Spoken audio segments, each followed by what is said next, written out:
നമ്മളിപ്പോൾ ഇന്നെല്ലാവരും മുറയുടെ സക്സസ് മീറ്റിന് വന്നു ചേർന്നിരിക്കുകയാണ്. അതിനായി നല്ല സന്തോഷമുണ്ട്. പടം ഇറങ്ങിയിട്ട് നല്ല ജെനുവൻ ഓണസ്റ്റ് റെസ്പോൺസസ് ഒക്കെയാണ് കിട്ടിയിരിക്കുന്നത്. റിവ്യൂവേഴ്സ് ആയാലും മീഡിയക്കാരായാലും എല്ലാവരും പടം കണ്ടിട്ട് നല്ല ഇഷ്ടപ്പെട്ടിട്ട് നല്ല ഓണസ്റ്റ് റെസ്പോൺസ് ആണ് കൊടുത്തത്. അപ്പൊ അതിന് നല്ല സപ്പോർട്ടിന് നല്ല വലിയ നന്ദിയുണ്ട്. And we are very happy with all the responses. So അതിനായി big thanks from me and the team, and we are very very happy. So നമുക്കിപ്പോൾ പ്രസ് മീറ്റ് സ്റ്റാർട്ട് ചെയ്യാം. എല്ലാവർക്കും നമസ്കാരം. നമ്മുടെ പ്രൊഡ്യൂസർ സംസാരിച്ച പോലെ 8-ാം തീയതി പടം റിലീസ് ചെയ്തു. അവിടുന്ന് ഇങ്ങോട്ട് ഇതുവരെ നമുക്ക് നല്ല റെസ്പോൺസും നല്ല അഭിപ്രായങ്ങളും കമൻസുകളൊക്കെയാണ് വന്നുകൊണ്ടിരിക്കുന്നത്. ഇതുവരെ വന്നിട്ടുള്ള റിവ്യൂസ് എല്ലാം പോസിറ്റീവാണ്. അത് ഞങ്ങൾക്ക് അടുത്ത പടം ചെയ്യാനുള്ള ഊർജ്ജമാണ്. നിങ്ങളുടെ എല്ലാവരുടെയും സപ്പോർട്ടും സഹകരണവും ഈ സിനിമയ്ക്ക് ഉണ്ടായിരുന്നു. എല്ലാവരോടും ഒരിക്കൽ കൂടിയും ഞങ്ങളുടെ ടീമിൻ്റെ പേരിൽ നന്ദി അറിയിക്കുകയാണ്. വരും സിനിമകളിലും ഇതുപോലെ ഞങ്ങളോടൊപ്പം ഉണ്ടാവണം, സഹകരിക്കണമെന്ന് അപേക്ഷിക്കുന്നു. എന്തായാലും ഈ ഒരു വിജയം ഒരുപാട് സന്തോഷം തരുന്നുണ്ട്. ഞങ്ങളെ ആക്ടേഴ്സിനോട് പരിചയപ്പെടുത്തുവാണ്. വിഘ്നേഷാണ് അതിൽ സിട്രസ് എന്ന് പറഞ്ഞ മധുരയിലെ ഒരു ക്യാരക്ടർ അവതരിപ്പിച്ച് വിഘ്നേഷ്. അനുജിത്താണ് മനാഫ്. 4 പേരിൽ തിരുവനന്തപുരത്തെ 4 പയ്യന്മാരുടെ കൂട്ടത്തിൽ ഒരാളാണ്. യദുകൃഷ്ണ മനു എന്ന് പറഞ്ഞ കഥാപാത്രം ചെയ്തിരിക്കുന്നു. സജി എന്ന് പറഞ്ഞ കഥാപാത്രം ചെയ്തതാണ് ജോബിൻ ദാസ്. അടുത്തത് കൃഷാസൻ, നമ്മൾ മലർവേന്ദ്രൻ എന്ന് പറഞ്ഞ കഥാപാത്രം മധുരയിലെ കഥാപാത്രമാണ്. ഇത് നമ്മുടെ അവസാനം വരെ പോരാടിയ കഥാപാത്രം അനന്തു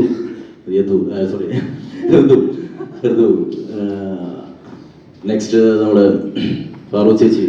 ഈ സിനിമയിലൊരു ശക്തമായ കഥാപാത്രം. വളരെ കുറച്ച് സീനുകളുള്ളെങ്കിലും സിനിമയിലുടനീളം ആ ഒരു ക്യാരക്ടറിന്റെ വൈബ് നിലനിർത്തിക്കൊണ്ട് ശക്തമായ പ്രകടനം കാഴ്ചവെച്ച് നമ്മുടെ പാർവതി ചേച്ചി രമാദേവി എന്ന കഥാപാത്രം ചെയ്തിരിക്കുന്നു. ഇത് നമ്മുടെ മ്യൂസിക് ഡയറക്ടർ. എല്ലാവരും എല്ലാ മെസ്സേജിലും ഒരു വാക്കെങ്കിലും ക്രിസ്റ്റിയെക്കുറിച്ച്, എനിക്ക് പേഴ്സണലി വന്നിട്ടുള്ള മെസ്സേജുകളെല്ലാം ഒരു വാക്കെങ്കിലും ക്രിസ്റ്റിയെക്കുറിച്ച് പറഞ്ഞിട്ടുണ്ട്, പരാമർശിച്ചിട്ടുണ്ട്. മലയാള സിനിമയ്ക്ക് ഒരു വലിയ വാഗ്ദാനമാണ് ക്രിസ്റ്റി, നമ്മുടെ മ്യൂസിക് ഡയറക്ടർ. നെക്സ്റ്റ് കണ്ണൻ നായരാണ്. അനി സുനി എന്ന് പറയുന്ന 2 ഇരട്ടകളാണെന്നോ തോന്നിപ്പോകുന്ന രീതിയിൽ സുരാജേട്ടൻ്റെ കൂടെ കട്ടയ്ക്ക് നിന്ന് അഭിനയിച്ച സുനി അണ്ണൻ കണ്ണൻ നായർ വളരെ ഭംഗിയായി അവതരിപ്പിച്ചിട്ടുണ്ട്. ഇത്രയാണ്. ബാക്കി ആളുകൾ വന്നുകൊണ്ടിരിക്കുന്നുള്ളൂ. നമ്മുടെ ക്യാമറമാൻ വരാനുണ്ട്, സ്ക്രിപ്റ്റ് റൈറ്റർ വരാനുണ്ട്. എന്തായാലും നമുക്ക് സ്റ്റാർട്ട് ചെയ്യാം. നമസ്കാരം. മുറയുടെ നറേഷൻ ആദ്യമായിട്ട് മുസ്തഫ എന്നോട് പറഞ്ഞ അന്ന് മുതൽ ഈ ഒരു സക്സസ് മീറ്റിൻ്റെ പ്രതീക്ഷയിലായിരുന്നു ഞാൻ. അത്രയും വിശ്വാസം ആ സ്ക്രിപ്റ്റിനുണ്ടായിരുന്നു. അതിലേറെ വിശ്വാസം എനിക്ക് മുസ്തഫയിലുണ്ടായിരുന്നു. മുസ്തഫ എന്ന സംവിധായകൻ ഞാൻ വർക്ക് ചെയ്തിട്ടുണ്ട്. ഒരു പരസ്യചിത്രത്തിലാണ് ആദ്യം മുസ്തഫയുടെ കൂടെ വർക്ക് ചെയ്യുന്നത്. അന്ന് മുതൽ എനിക്ക് മുസ്തഫ ആരാകും, എവിടെ എത്തും, ഇതൊരു ജേർണിയുടെ തുടക്കം മാത്രമാണ്. 2ാമത്തെ സിനിമയായാലും ഒരു വണ്ടേഴ്സ് തരാൻ പറ്റുന്ന ഒരു സംവിധായകനാണ്. അപ്പോൾ ആ സിനിമയിൽ എത്തിപ്പെടാൻ കഴിഞ്ഞ സ്ക്രിപ്റ്റ് വായിച്ചപ്പോൾ മുതൽ ഇത് വിജയിക്കുമെന്നുള്ള കാര്യത്തിൽ എനിക്ക് ഒരു സംശയം ഉണ്ടായിരുന്നില്ല. സിനിമ ഇറങ്ങുന്നതിന് തലേന്ന് ഞാൻ ഫേസ്ബുക്കിൽ ഒരു കുറിപ്പിട്ടിരുന്നു. ഇങ്ങനെയൊക്കെ ആയിരിക്കും റിവ്യൂസ് വരിക, മേക്കിങ്ങിനെ കുറിച്ച് ആൾക്കാർ പറയും, BGM കുറിച്ച് പറയും എന്നൊക്കെ. സിനിമ കാണാതെയാണ് ഞാൻ എഴുതിയത്. ഞാൻ മധുരയിലെ ഷൂട്ടിംഗ് ആയിരുന്നു. പക്ഷെ അതേ റിവ്യൂസാണ് എല്ലാവരും പിന്നീട് പറഞ്ഞു തുടങ്ങിയത്. അത്രയും ഉറപ്പുണ്ടായിരുന്നു ഈ സിനിമയെക്കുറിച്ച്. പിന്നെ എൻ്റെ കഥാപാത്രം എൻ്റെ കരിയർ ബെസ്റ്റാണ്. രമാദേവി എന്ന് പറയുന്ന ഒരു നെഗറ്റീവ് ഷെയ്ഡുള്ള ക്യാരക്ടറാണ്. അത് കിട്ടിയതിന് എനിക്ക് ഞാൻ നേരെ പറഞ്ഞു, എൻ്റെ തലയിലൊക്കെ തപ്പി നോക്കിയത് എവിടെയാണ് എഴുതിയിരുന്നത്. അത്രയ്ക്ക് ഒരു എൻ്റെ പ്രായത്തിലൊക്കെ ഒരാൾക്ക് ഇങ്ങനൊരു കഥാപാത്രം കിട്ടുക എന്ന് പറഞ്ഞാൽ ഇറ്റ്സ് എ ബ്ലെസ്ഡ് മൊമെൻറ്റ്. അത് ആൾക്കാർ സ്വീകരിച്ചു. എന്നെ കൊല്ലണം, ഇടിക്കണം എന്നൊക്കെ പറയുന്നുണ്ടായിരുന്നു. എൻ്റെ AD-യുടെ ലോപ്പസിൻ്റെ അമ്മയൊക്കെ പച്ചയ്ക്ക് ചീത്ത വിളിച്ചതെന്ന് പറയുന്നത് ഭയങ്കര സന്തോഷമായി. ഒരാൾ ചീത്ത വിളിക്കുമ്പോൾ സന്തോഷം വരുന്നത് ആദ്യമായിട്ട്. ഒരുപാട് പേര് ചീത്ത വിളിച്ചു. അപ്പോൾ അതൊക്കെ വലിയ സന്തോഷമായി. എന്ന് വെച്ചാൽ ക്യൂട്ടായിരുന്നു എന്നൊക്കെ പറഞ്ഞൊക്കെ തീർന്നേരെ. ഭയങ്കര നെഗറ്റീവായിട്ട് ഇടി തരണം, കൊല്ലണം, ഇവരെ എന്നൊക്കെ പറഞ്ഞ് ഭയങ്കര ചീത്ത വിളിക്കാനൊക്കെ തോന്നി എന്ന് പറഞ്ഞു. വലിയ സന്തോഷം. അപ്പോൾ അതാണ് എനിക്ക് പറയാനുള്ളത്. പിന്നെ അതിനെക്കാട്ടി ഞങ്ങളെ കുറച്ച് എക്സ്പീരിയൻസ്ഡ് ആക്ടേഴ്സിനെ മറ്റേതെങ്കിലും എവിടെയെങ്കിലുമൊക്കെ സിനിമ കണ്ടാലും ഞങ്ങളുടെയൊക്കെ പേര് ചിലപ്പോൾ പറഞ്ഞു വരും. പക്ഷേ ഈ കുട്ടികളുടെ പ്രകടനമാണ് ഇതിൻ്റെ ഹൈലൈറ്റ്. ഇവരും ജീവൻ മരണ പോരാട്ടം എന്ന് വെച്ചാൽ ഈ ഒരു റോപ്പോ അങ്ങനെയുള്ള സേഫ്റ്റി മെഷേഴ്സ് ഒന്നും ഇല്ലാതൊക്കെ ഫൈറ്റ് ചെയ്തിട്ടുണ്ട്. ഈ നാലല്ല, എൻ്റെ മകനെ കൂടെ ചേർത്ത് പറയും. എൻ്റെ മകനായിട്ട് ഇതിനകത്ത് അഭിനയിക്കുന്ന അക്ഷയുടെ ക്യാരക്ടറുള്ള അക്ഷയ് രാഹുൽ എന്ന് പറഞ്ഞ ക്യാരക്ടർ, അവൻ്റെ തിയേറ്റർ ആക്ടറാണ്, ഫസ്റ്റ് ഫിലിമാണ്. അങ്ങനെ നോക്കുമ്പോൾ 7 പുതുമുഖങ്ങൾ, ഇവരുടെ പ്രകടനം തിയേറ്ററിൽ കാണാതെ പോകരുത് എന്നുള്ളതായിരുന്നു എൻ്റെ ഏറ്റവും വലിയ കൺസേൺ. അത് ഇനിയും അതൊരു സ്വപ്നമായിട്ട് തന്നെയാണ്. ഇനിയും കാണാനുള്ളവർ മുഴുവൻ തിയേറ്ററിൽ കണ്ടിട്ട് തന്നെ ഈ സിനിമ പോകാൻ പാടുള്ളൂ. കാരണം അപ്പോഴേ ഇവരൊക്കെ ആരാണെന്ന് അറിയുള്ളൂ. അന്വേഷിച്ച് പിടിച്ച് ഇവരുടെയൊക്കെ മുഖം നിങ്ങൾ ഓർത്തു വെക്കും. അതാണ് ആ മെറിറ്റ്. അപ്പോൾ ഈ ആക്ടേഴ്സായിട്ടുള്ള സീനിയർ ആക്ടേഴ്സ് അല്ലാതെ ചെറുപ്പക്കാരായി വന്ന കുട്ടികളെല്ലാവരും തന്നെ നിങ്ങൾ ഏറ്റെടുക്കണം എന്നുള്ളതാണ് അപേക്ഷ. Thank you. അതോ ഫസ്റ്റ് വർക്ക് സ്റ്റാർട്ട് ചെയ്യുന്ന ടൈം തൊട്ടേ മാക്സിമം എഫേർട്ട് ഇടണമെന്നുള്ളൊരു ഉദ്ദേശം ഉണ്ടായിരുന്നു?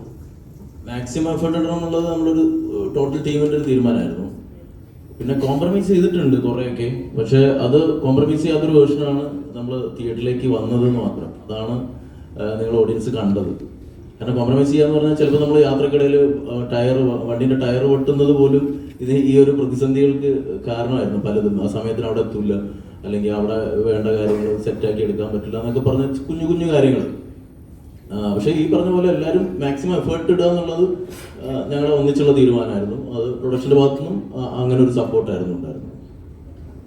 150ഓളം പുതുമുഖങ്ങൾ ഈ മൂവിയിൽ വന്നിട്ടുണ്ട്. അവരെ വെച്ചിട്ടാണ് ഈ മൂവി പുൾ ഓഫ് ചെയ്തിരിക്കുന്നത്. ഇത്രയധികം ഒരു സക്സസിലേക്ക് പോകുമെന്നൊക്കെ പ്രതീക്ഷിച്ചിട്ടുണ്ടായിരുന്നു? ടു ബി ഓണസ്റ്റ്, സക്സസ് എന്ന് പറഞ്ഞാൽ സക്സസിനെ കുറിച്ചല്ല, നമ്മൾ വിജയപരാജയങ്ങളെ കുറിച്ചായിരുന്നില്ല ഞങ്ങൾ ബോധരായത്. നമ്മൾ ഈ പറഞ്ഞ പോലെ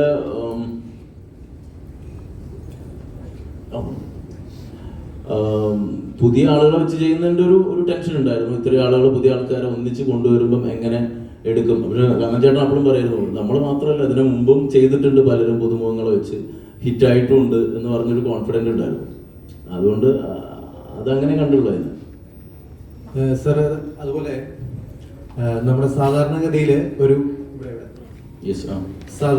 ഒരു പുതുമുഖങ്ങളെ വെക്കുന്നു, അതുപോലെ തന്നെ ഒരു യുവതലമുറയുടെ കഥ പറയുന്ന സമയത്ത് നോർമലി സിനിമകളിൽ കാണാറുള്ളത് ഒരു എന്താ പറയുക, കുറേ അതായത് ലഹരി പദാർത്ഥങ്ങളുടെ ഉപയോഗം കൂടുതലായിട്ട് കാണിക്കുക, അല്ലെങ്കിൽ 2-3 ലിപ് ലോക്ക്, അല്ലെങ്കിൽ ഒരു ബെഡ്റൂം സീന്, അങ്ങനെയൊക്കെ ഉൾപ്പെടുത്താറുണ്ട് സാധാരണഗതിയിൽ. കാഴ്ചക്കാർക്ക് കുറച്ചും കൂടി ഒരു എൻഗേജ് ആവാൻ വേണ്ടിയിട്ട് കാണിക്കുന്നത് തന്നെയാണ്. പക്ഷേ ഇതിനകത്ത് അത്രമാത്രം ആ ലെവലിലേക്കോ അല്ലെങ്കിൽ ആ മേഖലകളിലേക്കോ ഒന്നും കടന്നു ചെല്ലാതെ അവരുടെ പണത്തിന് മീതെ പലതും പറക്കില്ല, അതുകൊണ്ട് പണം ഉണ്ടാക്കണം എന്നുള്ള ചിന്തയെ മാത്രം ഒരു ഹൈലൈറ്റ് ചെയ്ത് കാണിക്കാനുള്ള കാരണം എന്തായിരുന്നു? ഈ കഥ ഡിമാൻഡ് ചെയ്യുന്ന കാര്യങ്ങൾ മാത്രമേ ഇതിനകത്ത് ചെയ്തിട്ടുള്ളൂ. അനാവശ്യമായിട്ട് ഒന്നും ചെയ്തിട്ടില്ല. അത് തന്നെയാണ്, വേറെ ഒന്നും ചെയ്തിട്ടില്ല. അനാവശ്യമായിട്ടുള്ള ഒന്നും ചെയ്തിട്ടില്ല. നമ്മൾ ആവശ്യമുള്ള കാര്യങ്ങൾ മാത്രമേ, ഈ സബ്ജക്റ്റ് ഡിമാൻഡ് ചെയ്യുന്ന കാര്യങ്ങൾ മാത്രമേ ചെയ്തിട്ടുള്ളൂ. ആക്ച്വലി ഞാൻ അതിന് വേണ്ടി മാസ്റ്റർ പീസിന് വേണ്ടി കുറച്ച് വണ്ണം വെച്ചിരിക്കുന്ന സമയത്താണ്, മാസ്റ്റർ പീസ് എന്ന് പറഞ്ഞ വെബ് സീരീസ് ഉണ്ടായിരുന്നത്, അതിനകത്ത് കുറച്ച് വണ്ണം വേണമായിരുന്നു. അപ്പോൾ അതിനുവേണ്ടി നല്ല വണ്ണമൊക്കെ വെച്ച് ഇരുന്നപ്പോഴാണ് പിന്നെ മുസ്തഫ എന്നോട് അങ്ങനെ വലിയ ചേഞ്ചൊന്നും വേണമെന്ന് പറഞ്ഞതുകൊണ്ട് ഒരു പ്രത്യേകം ഒരു ശരീരം സൂക്ഷിക്കണമെന്നൊന്നും ഞാൻ മനസ്സിലാക്കിയുമില്ല. പെട്ടെന്നാണ് കോസ്റ്റ്യൂം എടുക്കാൻ പോയപ്പോൾ നമ്മുടെ കോസ്റ്റ്യൂമർ നിസാർ റഹ്മത്ത് എന്നെ കണ്ടിട്ട്, അയ്യോ ഇത് ഒരുപാട് വണ്ണമാണ്, ഇത് പറ്റൂല എന്ന് പറയുകയും പിന്നെ ഷൂട്ടിങ്ങിന് അധികം സമയമില്ലാതാവുകയും ചെയ്തു. അപ്പോൾ എനിക്ക് ഏറ്റവും വലിയ ചലഞ്ച് എന്ന് പറഞ്ഞാൽ ഇവർ പറയുന്ന ഒരു മെലിയണം എന്നുള്ളതായിരുന്നു. അപ്പം അതിനുവേണ്ടി ഭയങ്കരമായിട്ട് എക്സസൈസ് ചെയ്യും, ജിമ്മിൽ പോവും. അവിടെ ഞങ്ങൾ അൻപോട് കൺമണിയുടെ ഷൂട്ടിങ്ങിൻ്റെ സമയത്തായിരുന്നു. അപ്പോൾ രാവിലെ അവിടെ ജിമ്മിൽ പോവും, ഡയറ്റ് ചെയ്യും, ഏതാണ്ട് ഒരു നേരം മാത്രം ഭക്ഷണം കഴിച്ച് അങ്ങനെയൊക്കെ, അത് സാലഡ് മാത്രമൊക്കെ കഴിച്ചിട്ടായിരുന്നു. എന്നുവെച്ചാൽ ഉടനെ ഷൂട്ടിംഗ് തുടങ്ങും. അപ്പം അതിന് മുമ്പ് കുറേ വെയിറ്റ് ലൂസ് ചെയ്യണം എന്നുള്ളതുകൊണ്ട് അതായിരുന്നു ഒരു വലിയ ചലഞ്ച്. ബാക്കി എനിക്ക് അങ്ങനെ വലിയ പ്രയാസമില്ലായിരുന്നു, കാരണം സ്ക്രിപ്റ്റ് നേരത്തെ എൻ്റെ തന്നിരുന്നു. എപ്പോഴും ഇവർ രണ്ടുപേരും, മുസ്തുവായാലും പിന്നെ കണ്ണബായി ആയാലും രണ്ടുപേരും ഫോണിൽ അവൈലബിൾ ആണ്, അതിനെക്കുറിച്ച് സംശയം ചോദിക്കാനും വിളിച്ചു വയ്ക്കാനും ഒക്കെ. അപ്പം നിരന്തരമായിട്ട് ഞാനിങ്ങനെ വിളിച്ചിട്ട് ആ ഡയലോഗ് അങ്ങനെ പറയാമോ, ഈ ഡയലോഗ് ഇങ്ങനെ പറയും, ഇവരങ്ങനെ ചിന്തിക്കുമോ, ഇവരിങ്ങനെ ചിന്തിക്കുമോ എന്നൊക്കെ ചോദിച്ചുകൊണ്ടിരുന്നു. ഞാൻ അതിൻ്റെ ഒരു വർക്കിൽ എൻ്റെ പ്രോസസ്സ് നടന്നുകൊണ്ടിരുന്നു പാരലായിട്ട്. പിന്നെ റോണക് സേവിയർ ഒരു ലുക്ക് ഡിസൈൻ ചെയ്തു തന്നു. അപ്പോൾ അതിന് വേണ്ടിയിട്ട് ഒരു എന്താ പറയുക, പല്ലിന് ചെറിയ ചേഞ്ച് വേണം. അപ്പം അതിൻ്റെ കാര്യങ്ങൾ. പിന്നെ അമൽ, ശാലിനി, ഇവർ രണ്ടുപേരും ഹെയർ മേക്കപ്പും നമുക്ക് സെറ്റിലുണ്ടായിരുന്നു. അപ്പോൾ ഇവരുടെ 4 പേരുടെയും ഒരു സപ്പോർട്ട്, അതായത് കോസ്റ്റ്യൂമിൻ്റെയും മേക്കപ്പിൻ്റെയും സപ്പോർട്ട് എന്നെ ഭയങ്കരമായിട്ട് ഹെൽപ്പ് ചെയ്തു ഈ ക്യാരക്ടർ ചെയ്യാനായിട്ട്. പക്ഷേ രമാദേവിയെ കുറച്ച് കഴിഞ്ഞപ്പോൾ എനിക്ക് മനസ്സിലായി. അതുകൊണ്ട് ക്യാരക്ടർ പോകാതെ അവസാനം വരെ ചെയ്യാൻ ഡയറക്ടറിൻ്റെയും എഴുത്തുകാരൻ്റെയും പിന്നെ കോ ആക്ടേഴ്സിൻ്റെയും സപ്പോർട്ട്, പ്രത്യേകിച്ച് മിസ്റ്റർ സുരാജ് വെഞ്ഞാറമ്മൂട് അദ്ദേഹത്തിൻ്റെ സപ്പോർട്ട്. ഓരോ പ്രാവശ്യം ഷോട്ട് കഴിഞ്ഞിട്ട് പക്ക പക്ക പക്ക പക്ക പക്ക അതിങ്ങനെ പറയും. ഓക്കെ ആയിരുന്നു ചേച്ചിയത്. പിന്നെ പുസ്തകമായിട്ട് എനിക്ക് അങ്ങനെ ഒരു റാപ്പും ഉണ്ട്. പുസ്തകം ഞാൻ ചെയ്യുന്നത് ശരിയായാൽ പുസ്തകം കണ്ടാൽ എനിക്കറിയാം, അല്ലെങ്കിൽ പുസ്തകം വർക്കായില്ലെങ്കിൽ എനിക്ക് മനസ്സിലാവും. ഒന്നുകൂടെ എടുക്കാമോ പുസ്തകം, ഒന്നുകൂടെ നോക്കിയാലോ അത് ചോദിക്കുമ്പോൾ ഞങ്ങൾക്കത് വർക്കാണ്. അങ്ങനെ ഭയങ്കര ബ്യൂട്ടിഫുൾ ഒരു ടീമിൻ്റെ കൂടെ വർക്ക് ചെയ്തിട്ട് മതിയാവാത്തൊരവസ്ഥയിലാണ് ഞാൻ ഇരിക്കുന്നത്. കാരണം എനിക്ക് കുറച്ച് ദിവസം ഉണ്ടായിരുന്നുള്ളൂ. അപ്പോൾ അത് അത്ര ബ്യൂട്ടിഫുൾ ഒരു ടീമായിരുന്നു. അത് നമ്മളിപ്പോൾ വർക്ക് ചെയ്യുന്നത് മാത്രമല്ല, ഈ പിള്ളേരെ ഫ്രെയിമിൽ കാണുന്നതായിരുന്നു എൻ്റെ ഏറ്റവും വലിയ ഹൈ. ഭയങ്കര രസമായിരുന്നു അവരോട് വർക്ക് ചെയ്യാൻ.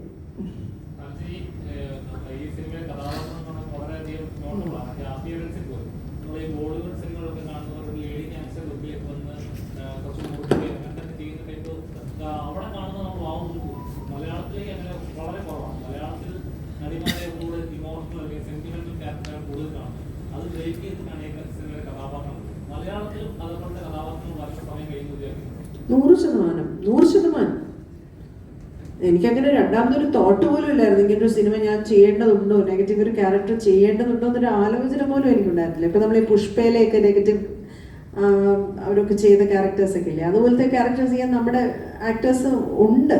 പക്ഷെ പലപ്പോഴും പുരുഷന്മാർക്കാണ് നറുക്ക് വീഴുക. ഞങ്ങളെപ്പോലുള്ളവർക്ക് അങ്ങനെ കിട്ടാറില്ല. പരീക്ഷിച്ചാലും ഇവരൊക്കെ ഇപ്പം എന്നെ ഇങ്ങനെ ഈ രൂപത്തിൽ കണ്ടാൽ ഇവർ രമാദേവി ആവാൻ സാധ്യതയുണ്ടോ എന്ന് ചിന്തിക്കുന്നവർ കുറവായിരിക്കും.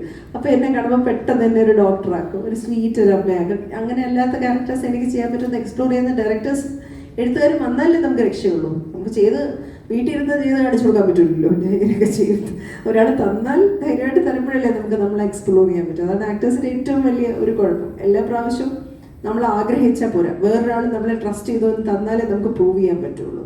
അപ്പോൾ അത് ഓരോ ആക്ടറിൻ്റെയും ഡ്രീമാണ്. അത് എനിക്ക് ലഭിച്ചു. പക്ഷെ മലയാളത്തിൽ സീനിയർ വേഷങ്ങൾ ചെയ്യുന്ന ഇപ്പം ലളിത ചേച്ചി, സുമരിയമ്മ എന്നൊക്കെ പറയുന്ന പോലെ അത്രയും തന്നെ ടാലൻറ്റഡ് ആയിട്ട് ഒരുപാട് പേര് ഇപ്പോഴും ഉണ്ട്. പക്ഷെ അവരെ വിശ്വസിച്ച് അവരിലേക്ക് ക്യാരക്ടേഴ്സ് എത്തുമ്പോൾ നമുക്ക് ഈ ആണുങ്ങളുടെ ഒരു നീണ്ട നിര പറയും. ഇപ്പോൾ ഇന്ത്യയിൽ മുഴുവൻ പേരും പറയുകയാണെങ്കിൽ എല്ലാ ആൾക്കാരും ഫഹദ് തൊട്ട് എല്ലാ ആക്ടേഴ്സിനെ എടുത്ത് പറയും. പക്ഷെ സ്ത്രീകളെ കുറിച്ച് അങ്ങനെ പറയുന്നില്ല. നമുക്ക് ക്യാരക്ടേഴ്സ് വന്ന് പരീക്ഷിച്ചാൽ ഒരു വലിയ നിര ഓഫ് സ്ത്രീകളെ കൂടെ കേരളത്തിൽ നിന്ന് നമുക്ക് മുന്നോട്ട് വെക്കാനുണ്ടാവും.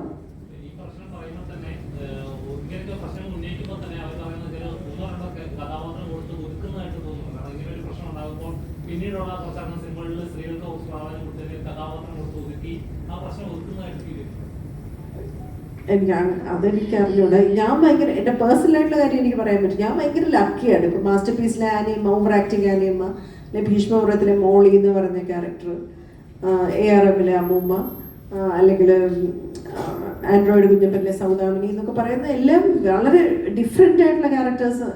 പല ഭാഷ ഡയലക്റ്റ് പറയാൻ പറ്റുന്ന, തിരുവനന്തപുരം മുതൽ കണ്ണൂർ വരെയുള്ള ഇപ്പം ഈ അൻപോട് കൺമണി ഇറങ്ങാൻ പോകുന്നു, അതിൻ്റെ ഡയലക്റ്റ് തനി തലശ്ശേരിയാണ്. പല ഡയലക്റ്റ് ട്രൈ ചെയ്യാൻ പറ്റിയിട്ടുണ്ട്. ആൻഡ്രോയിഡ് കുഞ്ഞപ്പനിലെ പയ്യന്നൂർ ഭാഷയാണ്, അത് സിങ് സൗണ്ട് ആയിരുന്നു. അപ്പോൾ അങ്ങനെ എനിക്കൊരു പരാതിയില്ല. എന്നെ ഇത്രയെങ്കിലുമൊക്കെ തന്നല്ലോ എന്നൊക്കെയാണ് ഞാൻ ആലോചിക്കുന്നത്. വളരെ ബ്ലെസ്ഡ് ആയിട്ട് ഒതുക്കിയതായിട്ട് എനിക്ക് തോന്നുന്നില്ല. പിന്നെ ഈ പറഞ്ഞ പോലെ ഒരു മാർക്കറ്റിംഗ് പോയിന്റ് ഓഫ് വ്യൂ എന്നാണല്ലോ എല്ലാവരും കാസ്റ്റ് ചെയ്യുന്നത്. അപ്പോൾ ഒരു സിനിമ കാസ്റ്റ് ചെയ്യാൻ പോകുമ്പോൾ അന്യഭാഷയിലുള്ള ഒരു സ്ത്രീ വന്ന് ഒരു പ്രധാനപ്പെട്ട സ്ത്രീ ഒരു ക്യാരക്ടർ ചെയ്യാനായിട്ട് ക്ഷണിക്കാറുണ്ട്. അതിനവർക്കൊരു വാല്യൂ കൂടുതലുള്ള പോലെ സിനിമയ്ക്ക് മാർക്കറ്റ് ചെയ്യാനൊരു കാര്യമായിട്ട് ഉപയോഗിക്കുമ്പോൾ നമ്മളൊക്കെ ഇവരൊക്കെ ഇവിടെ ഉള്ളതല്ലേ എന്ന് പറയുന്നത്. അപ്പം അങ്ങനെ അല്ലാതെ ഇപ്പം എന്തുകൊണ്ട് ഞാനിങ്ങനെ ആലോചിക്കുക, ഇപ്പം രമാദേവി എന്ന് പറഞ്ഞൊരു ക്യാരക്ടർ ഞാൻ തീർച്ചയായിട്ടും തമിഴിൽ നിന്ന് ഒരാളെ കൊണ്ടുവരാമായിരുന്നു. പക്ഷെ മുസ്തഫയ്ക്ക് എന്നോട് ട്രസ്റ്റ് തോന്നിയതുകൊണ്ടാണ് എനിക്ക് ആ നറുക്ക് വീണത്. അത് മുസ്തഫ ആയതുകൊണ്ട് മാത്രമാണ്.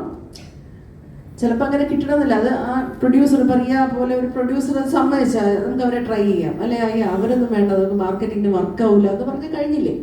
അപ്പം ഇതൊക്കെ ഇന്റേണൽ ആയിട്ട് നടക്കുന്ന ടോക്കാണ്. നമുക്ക് ആക്ടേഴ്സിന് അറിയാനേ പറ്റൂല. അതൊരു ഭയങ്കര ഭാഗ്യമായിട്ടേ ഞാൻ കാണുന്നുള്ളൂ. നമ്മളെ പോലെയുള്ളവരെ ഞാൻ പറഞ്ഞത് എനിക്കിപ്പോഴും അതൊരു പിച്ച് നോക്കുന്ന പോലെ സിനിമ കണ്ടുകൊണ്ടിരുന്നപ്പോഴും ഇത് സത്യമായിട്ട് ഞാൻ അഭിനയിച്ച് വന്നാണോ എന്നൊക്കെ ഭാഗ്യമാണ്. കിട്ടൂല യൂഷ്വലി. തന്നെ മാധ്യമങ്ങളിൽ വർക്ക് ചെയ്തിരുന്നു. അപ്പം നെഗറ്റീവ് പലപ്പോഴും വരാം.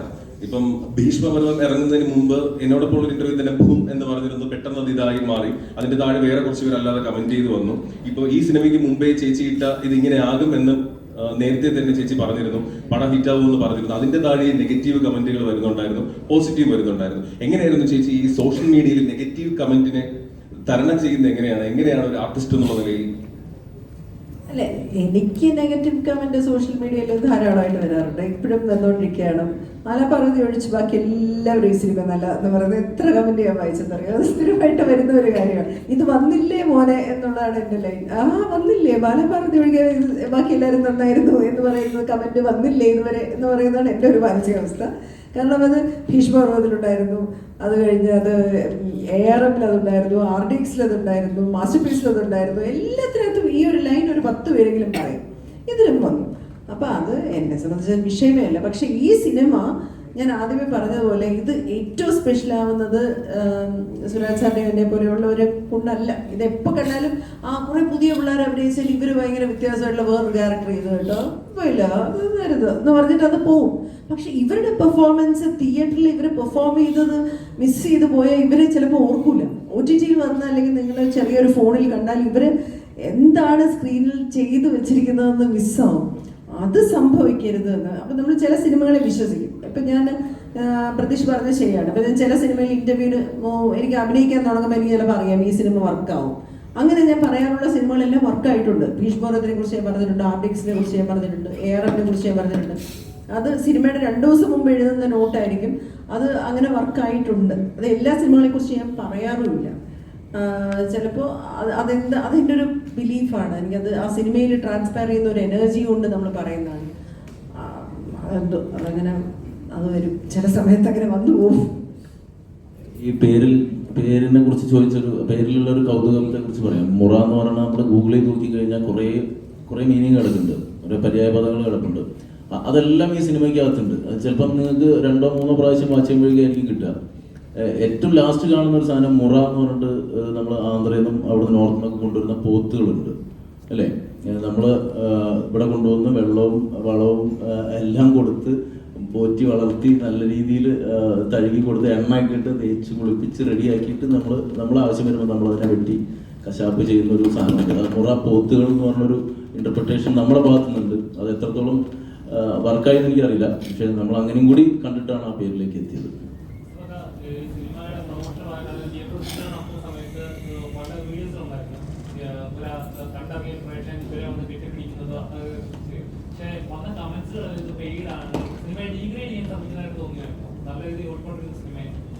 ഒരിക്കലുമില്ല, അത് ഭയങ്കര ജെന്യൂൻ ആയിരുന്നു. നമ്മൾ പറഞ്ഞിട്ട് പോലുമില്ല, തിയേറ്ററിൽ നമ്മൾ വരുന്ന പോലും പറഞ്ഞിട്ടില്ല.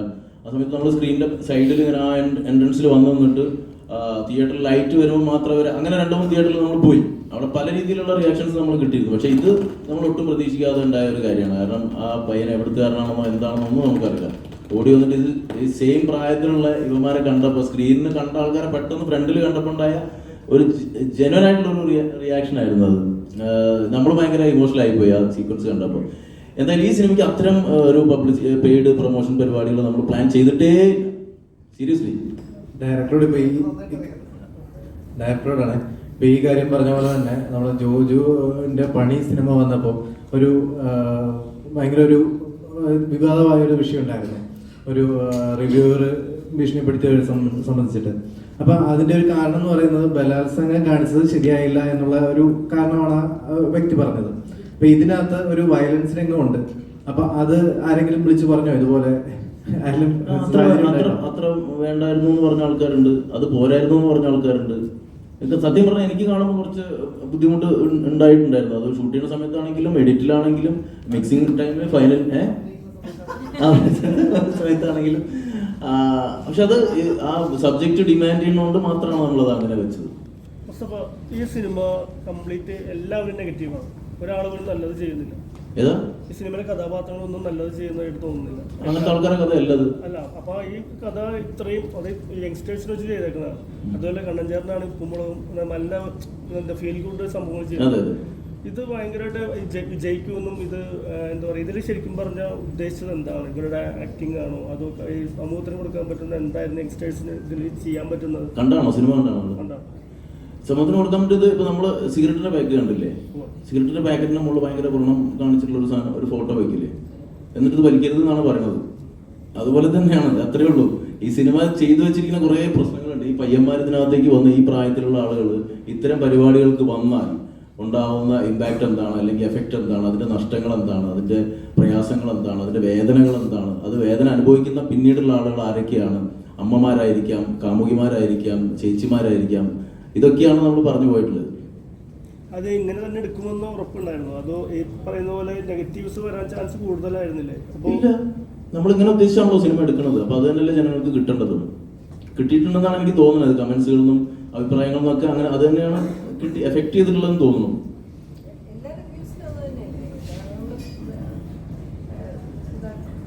ചെയ്യുവാണെങ്കിൽ അത് പേയില്ല, അതാണ് പൊതുവെ ഞാൻ വിളിച്ചു വാളെടുത്താൽ വാളാലെന്നുള്ളതാണ് പലരും എഴുതിയ കമന്റ്. അങ്ങനെയല്ലേ നിങ്ങൾ കണ്ടത്?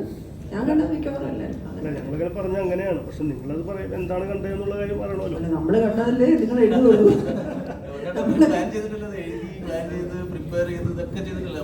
ഒരു കലാരൂപം നമ്മൾ ചെയ്യുന്നതിനും അതിന് ഒരുപാട് ഇന്റർപ്രിട്ടേഷൻസ് ഉണ്ടാവട്ടെ. എന്ത് ഇന്റർപ്രിട്ടേഷൻ പലതും ഉണ്ടാവട്ടെ. അത് ഓപ്പൺ ടു ഓഡിയൻസ് ആണല്ലോ. ഇനി അത് നിങ്ങളുടേതാണ്. ഒരു കലാരൂപം ഇവിടുന്ന് എല്ലാവരും കൂടി ചേർന്ന് ഉണ്ടാക്കി നമുക്കൊരു ഇന്റർപ്രിട്ടേഷൻ ഉണ്ട്. പക്ഷെ നിങ്ങളത് എന്ത് ഇന്റർപ്രിറ്റ് ചെയ്താലും അത് നിങ്ങളുടെ ശരിയാണ്. അത്രേ ഉള്ളൂ. കപ്പേള ചെയ്തപ്പോൾ ലാസ്റ്റിൽ അന്നാമേൻ്റെ ഒരു ഡയലോഗ് ഉണ്ട്, എനിക്ക് കടൽ കാണിച്ച് ഒരു ചോദിക്കുന്ന ഒരു സാധനം. ഒരുപാട് വിമർശനങ്ങൾ കേട്ടതാണ്. അതിനേക്കാളേറെ പ്രശംസ കേട്ട ഒരു ഡയലോഗാണ് അത്. കാരണം ആ സിനിമ അത്രയും ടോട്ടൽ നരേറ്റ് ചെയ്ത് പോകുമ്പോൾ ആ ഡയലോഗ് പറയുമ്പോൾ എൻ്റെ ഉള്ളിൽ എനിക്കൊരു ഫീൽ ഉണ്ട്. അത് കുറച്ച് പേരിലേക്കെങ്കിലും കിട്ടും എന്നാണ് ഞാൻ വിചാരിച്ചത്. അതുകൊണ്ടാണ് അത് വേണോ ഷൂട്ട് ചെയ്യുന്ന സമയത്തും വേറൊരു ഓപ്ഷനും കൂടി ഷൂട്ട് ചെയ്ത് വെക്കാമെന്നൊക്കെ പറഞ്ഞിട്ടും ഇല്ല, ഇത് വേണം എന്ന് എനിക്ക് തോന്നിയതുകൊണ്ട് വെച്ചതാണ്. അത് പല ആൾക്കാർക്കും അത് കണക്റ്റ് ആയി. പിന്നെ കുറേ റീൽസ് ആയിട്ടും പല രീതിയിൽ അത് വന്നു. അതുപോലെ തന്നെയാണ് നമ്മളെ മനസ്സിൽ വിചാരിക്കുന്ന ഒരു സാധനം. നമ്മൾ ഇത്രയും പേരിരുന്ന് ഇത്രയും ഇതിന് പിന്നിൽ വർക്ക് ചെയ്യുന്ന ആൾക്കാർ ഇരുന്നിട്ട് നമ്മൾ ഇതിന്റെ ഏത് സ്ഥലത്താണ് പ്രശ്നം, എവിടെയാണ് പ്രോബ്ലം, അല്ലെങ്കിൽ എവിടെയാണ് അത് ആൾക്കാർക്ക് ഫീൽ ചെയ്യണം എന്നുള്ളതൊക്കെ ഡിസ്കസ് ചെയ്തിട്ടാണ്. ഒരു പ്രീ പ്രൊഡക്ഷൻ എന്ന് പറഞ്ഞ ഒരു പ്രോസസ്സ് ഒരു സിനിമയ്ക്ക് ഭീകരമായിട്ടുള്ള സപ്പോർട്ട് ഉണ്ട്. അത് നമ്മളെ സിനിമയ്ക്ക് ഉണ്ടായിട്ടുണ്ട്. അത്രയും സമയം നമ്മൾ പ്രീ പ്രൊഡക്ഷനിൽ ഇരുന്നിട്ടുണ്ടായിരുന്നു.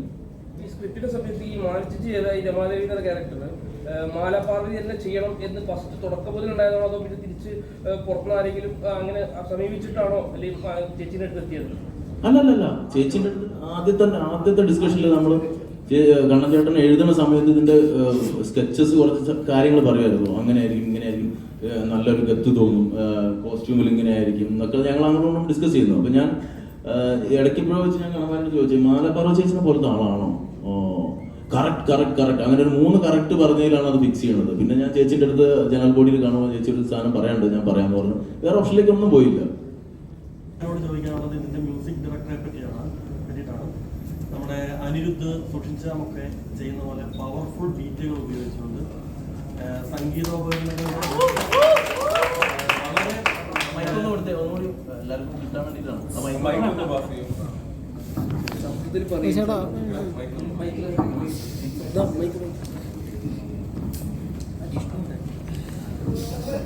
സുഷിൻ ശ്യാമും അനിരുദ്ധും ഒക്കെ ചെയ്യുന്നത് പോലെ തന്നെ സംഗീതോപകരണങ്ങളുടെ വളരെ പവർഫുൾ ബീറ്റുകൾ ഉപയോഗിച്ചുകൊണ്ട് എന്നാൽ മിതത്വത്തോട് കൂടിയിട്ട് ഈ സിനിമ ഇത്രയും മനോഹരമായിട്ടുള്ള ഒരു വിഷ്വൽ അല്ലെങ്കിൽ ഒരു തിയേറ്റർ എക്സ്പീരിയൻസ് ആക്കാനായിട്ട് ഏറ്റവും കൂടുതൽ സഹായിച്ച ഒരാൾ ഇതിന്റെ മ്യൂസിക് ഡയറക്ടർ ആണെന്നാണ് ഞാൻ വിശ്വസിക്കുന്നത്.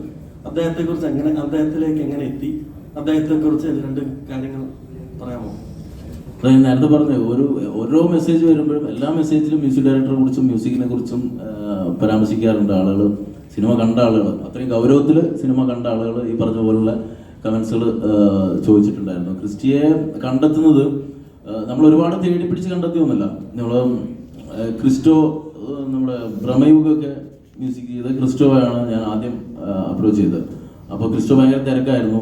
ക്രിസ്റ്റോ ആണ് പറഞ്ഞത്, ഇങ്ങനെ ഒരാളുണ്ട്, ക്രിസ്റ്റി എന്നാണ് പേര്, അവൻ്റെ കുറച്ച് ട്രാക്കുകളൊക്കെ ഞാൻ അയച്ചു തരാം എന്ന് പറയുന്നു.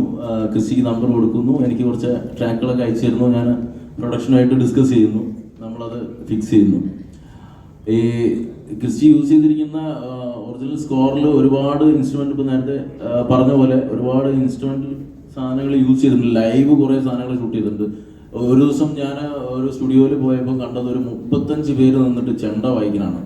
എൻ്റെ കണ്ണ് തള്ളിപ്പോയി, നെഞ്ചിടിച്ചു പോയി. അതാണ് അങ്ങനത്തെ ഒരു പ്രോസസ്സിലൂടെയാണ് ഈ സിനിമയുടെ മ്യൂസിക് കമ്പോസ് ചെയ്തിട്ടുള്ളത്. അതിൻ്റെ റിസൾട്ടാണ് ഈ പറഞ്ഞ പോലെ വന്നുകൊണ്ടിരിക്കുന്നത്. ഒരു ആദ്യത്തെ പടം ഞാൻ ക്രിസ്റ്റിയുടെ അടുത്ത് എപ്പോഴും പറയായിരുന്നു, ക്രിസ്റ്റി ഫസ്റ്റത്തെ ചാൻസ് നമുക്ക് ഒരിക്കലേ കിട്ടുള്ളൂ. അപ്പോൾ അത് മാക്സിമം എങ്ങനെ ഔട്ട്പുട്ട് ആളുകളിലേക്ക് എത്തിക്കുക എന്നുള്ളതാണ്, ആ ഒരു എഫേർട്ടാണ് ക്രിസ്റ്റിൻ്റെ ഭാഗത്ത് നിന്നുണ്ടായത്.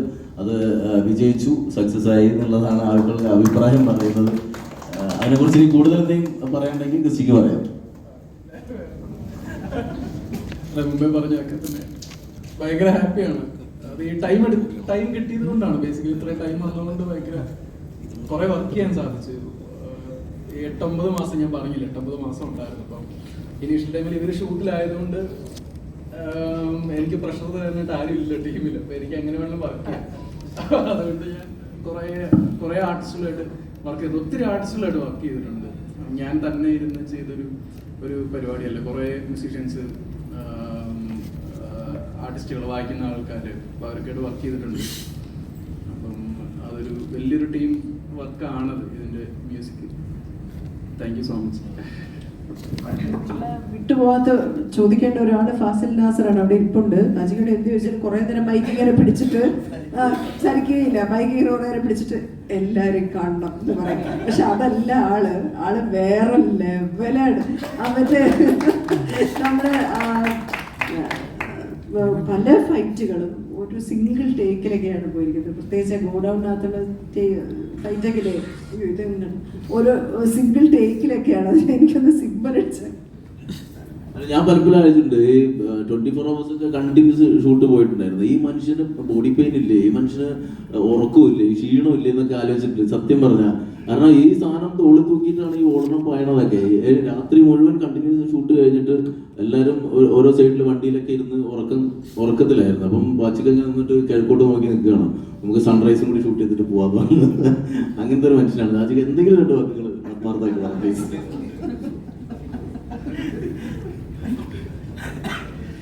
അത് നമ്മുടെ ടീമിന്റെ തന്നെയാണ്. ടീം നമ്മൾ എല്ലാവരും സപ്പോർട്ടീവാണ്. കൂടുതൽ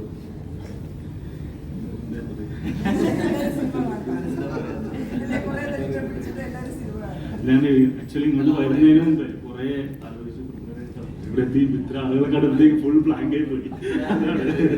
ഞാൻ ഇപ്പൊ കപ്പേള ചെയ്യുന്ന സമയത്താണെങ്കിലും നമ്മൾ നേരത്തെ ഒരു ഷോർട്ട് ഡിവൈഡ് ചെയ്തിട്ട് അങ്ങനെ പോയി ഷൂട്ട് ചെയ്യലല്ല. നമ്മൾ ലൊക്കേഷനിൽ എത്തുന്നു, അവിടുത്തെ ആംബിയൻസ്, അവിടുത്തെ ആർട്ട് വർക്ക് പരിപാടികൾ എങ്ങനെയാണ് നോക്കി നമ്മളെ ADസിനെ കൊണ്ടൊന്ന് പ്ലേ ചെയ്യിപ്പിച്ച്, അത് കഴിഞ്ഞിട്ട് ആക്ടേഴ്സ് വരുമ്പോഴേക്ക് നമ്മൾ ഇതാണ് പ്ലേ എന്ന് കാണിച്ചു കൊടുത്ത്, അങ്ങനെയാണ് നമ്മൾ ഷോർട്ട് ഡിവൈഡ് ചെയ്യണം. അപ്പൊ ആ വാച്ചിക്ക് അങ്ങനത്തെ ഒരു സ്റ്റൈലിലാണോ വർക്ക് ചെയ്തതെന്ന് എനിക്ക് അറിയില്ലായിരുന്നു. കാരണം നമ്മൾ നേരത്തെ ഇരുന്ന ഒരു സീൻ എടുത്ത് ഷോർട്ട് ഡിവൈഡ് ചെയ്ത് അങ്ങനെ ഷൂട്ട് ചെയ്യുന്ന ആൾക്കാരുണ്ട്. പക്ഷെ ഞാൻ നേരത്തെ ചെയ്തത് അങ്ങനെയല്ല, ഈ സിനിമ അങ്ങനെയല്ല ചെയ്തത്. അപ്പൊ ആദ്യം തന്നെ വാച്ചിക്കിന്റെ അടുത്ത് ഞാൻ പറയുന്നുണ്ടായിരുന്നു, ഇങ്ങനെ ഷോർട്ട് ഡിവൈഡ് ചെയ്തിട്ടല്ല കേട്ടോ, നമ്മൾ പോയി സെറ്റിൽ ചെന്നിട്ടാണ് ഷോർട്ട് ഇടുക. അപ്പൊ അത് ബുദ്ധിമുട്ടായിരുന്നോ? അത് സത്യത്തിൽ ബുദ്ധിമുട്ടൊന്നും ആയിട്ടൊന്നുമില്ല. പറഞ്ഞ പോലെ മുസ്തൂനായിട്ട് നമ്മൾ പ്രീ പ്രൊഡക്ഷൻ ടൈമിൽ ഒരുപാട് സംസാരിച്ചു. ഇതിന്റെ ഷോർട്ട് ഡിവിഷനെ കുറിച്ചും പിന്നെ കളർ ടോണിനെ കുറിച്ചും എല്ലാം നേരത്തെ പ്ലാൻ ചെയ്തിട്ടാണ് നമ്മൾ പറഞ്ഞത്. പിന്നെ ഷൂട്ട് കുറച്ചും കൂടെ ഈസി ആയെന്ന് വെച്ചാൽ